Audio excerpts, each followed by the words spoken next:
বাড়িতে চলে এলো দিওয়ালি স্পেশাল গিফট। কি গিফট পেয়েছি আজকে তোমাদের দেখাবো।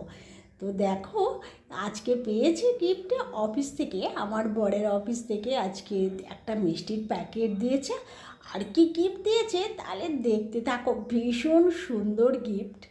আর গিফট মানে সত্যি সকলেরই ভালো লাগে গিফট। তো দেখো, আজকে ক্যাসারোল দিয়েছে আমার বরের অফিস থেকে। তো আমার বাড়িতে অনেক ক্যাসারোল জমে গেছে, কারণ হচ্ছে মা আরও এর আগে অনেকগুলোই ক্যাসারোল দিয়েছিল, আর সেই জন্য আমার অনেকগুলো ক্যাসারোল জমে গেছে। আর বাজার কলকাতা থেকে যখন শপিং করেছিলাম তখন তো 3টা ক্যাসারোল একসঙ্গে দিয়েছিল।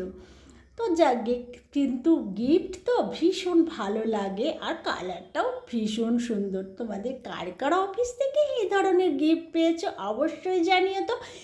কার কার অফিস থেকে কী কী গিফট পেয়েছো সেটাও জানিও, ভীষণ ভালো লাগবে। তাহলে যে যেটা পেয়েছো সেটাই তার কাছে সেরা জিনিস।